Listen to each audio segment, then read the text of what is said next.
December last year, 7 tourists, including 4 Australians, were hospitalised with suspected alcohol poisoning after drinking pina coladas at a popular Fiji resort. The incident made global headlines and came less than a month after the deaths of Melbourne teenager Holly Bowles and Bianca Jones from methanol poisoning in Laos.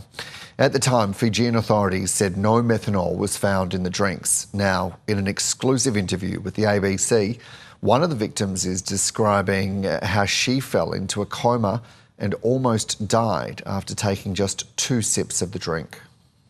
Everyone was at various stages of having this extreme reaction to what they'd drunk.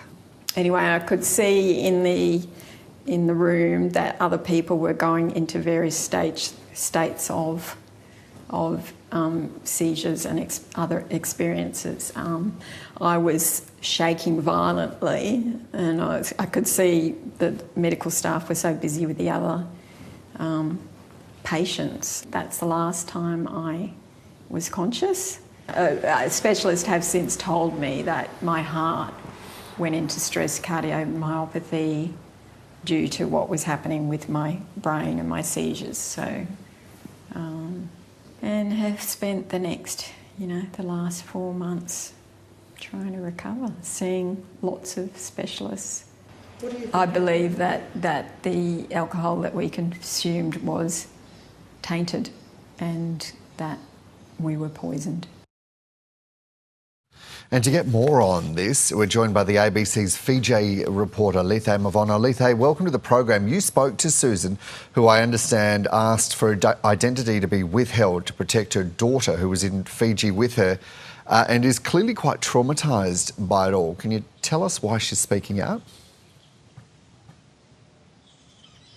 Dan, thank you for having me. She reached out to us after she heard an interview between Fijian Prime Minister Sitiveni Rabuka and myself, in which I put to the Prime Minister that maybe Fijian authorities had withheld or at the very least downplayed the seriousness of the incident which occurred on the weekend of 16th to the 18th of December last year. She heard that on Pacific Beat and reached out to us because she said all she needs is answers, and she didn't think in the last 4 to 5 months or so that anyone else was searching for those answers. That's how we were able to get to her in northern New South Wales and to hear her story.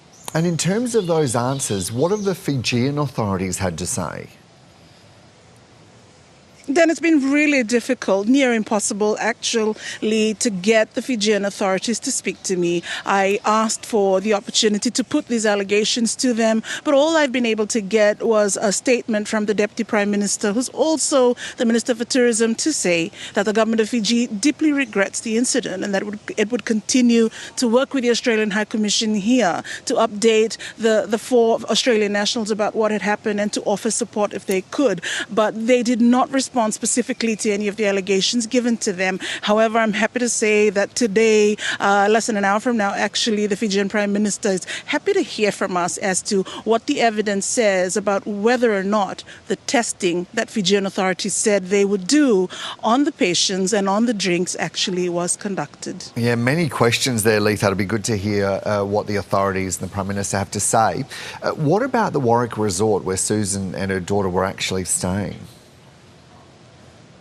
Initially in December, they were happy to talk to us, took us through what happened that day according to their records, showed us the bar and the ingredients of this particular pina colada. But when these allegations came through after we'd actually spoken with Suzanne, they initially said they would talk to me and then they didn't. And yesterday physically had me removed from a public road outside of the resort premises. So no luck hearing from them as to whether or not they have some answers for Suzanne and the other 6 people who got sick at the Warwick Resort in December. Wow, that is an extraordinary response. Lethe, what happens now?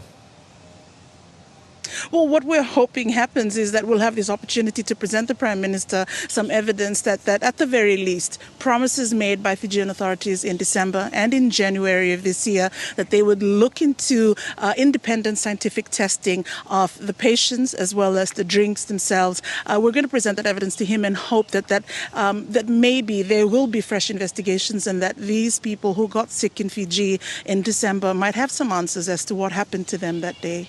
Do keep us up to date. Lethe Mavono reporting from Suva, Fiji. Will do. Vinaka.